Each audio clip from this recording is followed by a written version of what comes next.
In the summer of 2025, a new kind of invasion hit, not from Mars, but from Amazon Prime Video.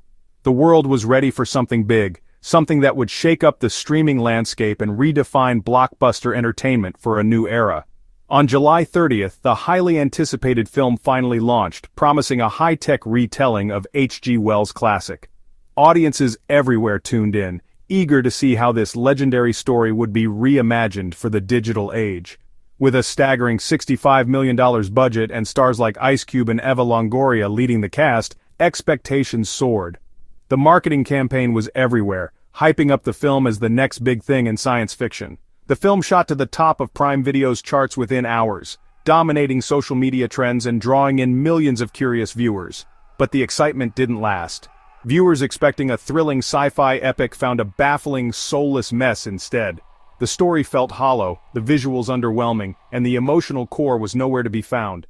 Overnight, anticipation turned to confusion, disappointment, and even mockery. Social media exploded with memes and jokes at the film's expense. The real alien force was the film itself, a legendary flop that quickly became a cautionary tale for the streaming era, warning studios about the dangers of style over substance. Instead of epic spectacle, the apocalypse felt small, cheap, and boring. The special effects failed to impress, and the story left audiences cold. Critics and audiences united in their condemnation, and the film earned a dreaded 0% on Rotten Tomatoes. It was a rare moment of agreement in the world of film criticism. The film became infamous not for its triumph, but for its spectacular, unforgettable failure, a digital disaster that would be remembered for years to come. The film's premise grounds an alien invasion in the mundane world of a government computer analyst, blending the extraordinary with the everyday. Instead of epic battles or daring escapes, the story opens with spreadsheets, security protocols, and the hum of fluorescent lights. Our protagonist is Will Radford, played by Ice Cube, a no-nonsense analyst whose days are filled with routine digital drudgery. Will's life of endless video calls and cybersecurity checklists is violently upended when aliens begin vaporizing cities around the globe, turning his world upside down in an instant. Suddenly, he's thrust into a desperate mission to uncover government secrets and protect his family, mostly through frantic, glitch-filled video chats as chaos erupts outside. Supporting characters like a NASA astrophysicist and a stern DHS director appear only via screens, their faces flickering in and out as connections fail and tension rises. The entire story unfolds through computer monitors, news clips, and glitchy video calls, reducing what should be a global catastrophe to a series of pixelated, impersonal images. The emotional weight and spectacle are lost, making the end of the world feel less like a thrilling disaster and more like a never-ending, awkward Zoom meeting. The government conspiracy fizzles out, the family drama feels forced and unconvincing, and the narrative is trapped by its own digital gimmick, never breaking free from the screen. Instead of a clever update for the digital age, it's just people staring at screens while the real war, the real action, and any sense of urgency happen entirely off camera, leaving viewers detached and disappointed. The film's defining gimmick is its screen life format. Everything happens on digital devices. While this style works for small thrillers, it's disastrous for a blockbuster alien invasion. Epic destruction is reduced to blurry traffic cams and smartphone videos, stripping away any sense of scale or terror. Ice Cube spends most of the film reacting to things the audience can barely see, making the experience visually dull and emotionally flat. Critics saw the format as a cheap cost-cutting trick, not an artistic choice. The result? A movie that feels like a student project, not a $65 million spectacle.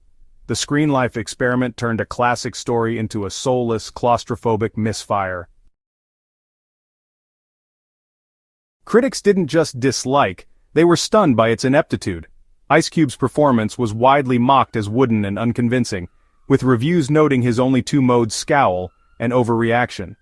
The screen life format was panned as a lazy gimmick, and the CGI aliens looked cheap and unconvincing. Product placement was so blatant, Amazon drones delivering packages during the apocalypse, that it shattered any immersion. Reviewers called the film a hollow corporate product, lacking any artistry or soul. Some even joked it felt like it was written by AI, cobbled together from trending keywords. The film failed to create suspense, compelling characters, or spectacle, becoming a textbook example of how not to adapt a classic, its only legacy, a warning against making movies just to fill a streaming quota.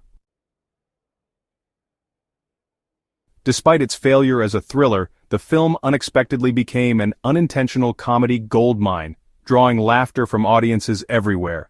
Dialogue meant to be urgent, like the infamous line, "They're hacking the planet," quickly became instant memes across the internet.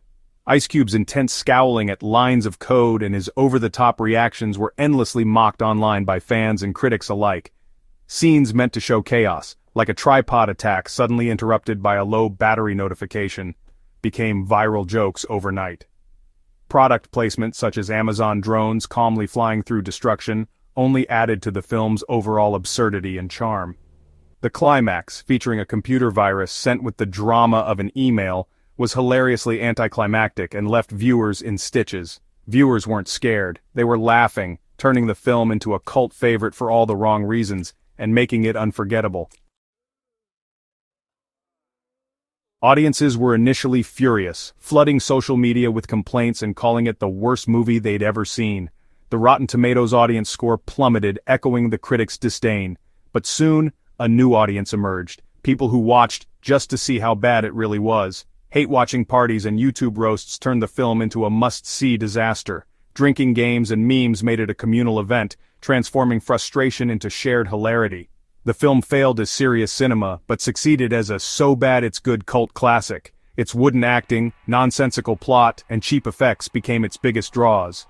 Found a devoted, ironic following, ensuring it wouldn't be forgotten. Just weeks after its release, War of the Worlds 2025 Inches became a phenomenon for all the wrong reasons. It's more talked about than many actual box office hits, sparking heated debates and endless memes across social media.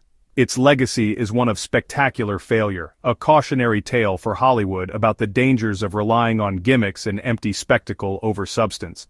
The film's so-bad-it's-good status gives it a unique place in pop culture, inviting endless mockery, deep-dive reviews and even academic analysis.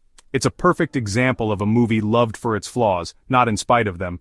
Fans gather for ironic watch parties, celebrating its missteps. The film also serves as a time capsule of the screen life trend in our post-pandemic digital lives, capturing the awkwardness and chaos of virtual communication. Its depiction of apocalypse via video call, though unintentional, resonated in a darkly comic way, mirroring our own anxieties about technology and isolation.